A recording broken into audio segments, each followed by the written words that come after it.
हरे कृष्णा। ओम नमः शिवाय। प्रिय भक्तों, हिंदू धर्म में ज्येष्ठ मास के शुक्ल पक्ष में आने वाली निर्जला एकादशी को सब एकादशियों में सबसे खास माना गया है, क्योंकि यह सबसे कठिन और पुण्यदायी व्रत है। मान्यता है कि इस दिन भगवान विष्णु की विधि विधान से पूजा अर्चना करने से बड़े संकटों का नाश होता है। पौराणिक कथाओं के अनुसार जो भी श्रद्धालु सच्चे भाव से निर्जला एकादशी का व्रत रखते हैं, उन्हें वर्ष भर की सभी 24 एकादशियों के बराबर पुण्य फल प्राप्त होता है। यही कारण है कि इस व्रत को सनातन परंपरा में बेहद विशेष और फलदायी माना जाता है। तो आइए प्रिय भक्तों, जानते हैं 2026 में इस महाव्रत की तिथि, पूजा विधि और पारण के शुभ समय की पूरी जानकारी। प्रिय भक्तों, वर्ष 2026 में निर्जला एकादशी का व्रत 25 जून दिन गुरुवार को रखा जाएगा। हिंदी कैलेंडर के अनुसार एकादशी तिथि 24 जून बुधवार की शाम 6:13 से शुरू होगी और 25 जून गुरुवार को रात 8:09 पर समाप्त होगी। ऐसे में एकादशी से एक दिन पहले दसवीं तिथि के नियमों का पालन 24 जून दिन बुधवार को किया जाएगा। निर्जला एकादशी के दिन ही गायत्री जयंती भी मनाई जाती है और इस पावन एकादशी को भीमसेनी एकादशी भी कहा जाता है। गुरुवार के दिन ब्रह्म मुहूर्त सुबह 4:11 से लेकर 4:29 तक रहेगा।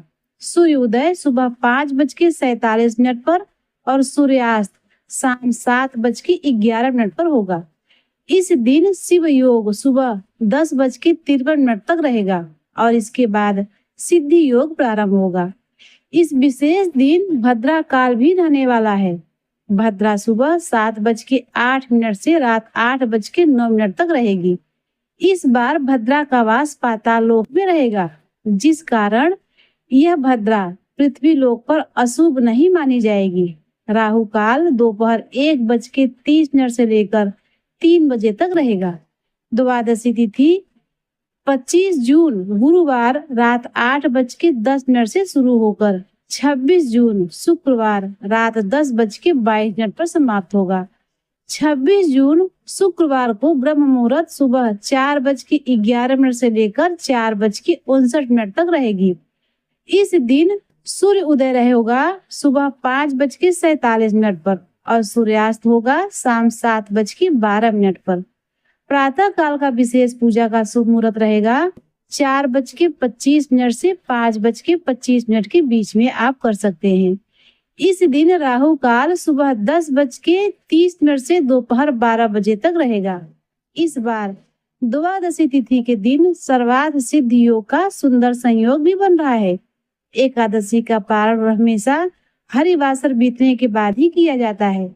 इस बार हरिवासर 26 जून शुक्रवार को सुबह 2:20 पर समाप्त होगा और इसीलिए निर्जला एकादशी का व्रत का पारण 26 जून दिन शुक्रवार को सुबह 5:25 से लेकर 8:23 के बीच में किया जाएगा। सूर्य उदय होने के साथ ही आप व्रत का पारण कर सकते हैं।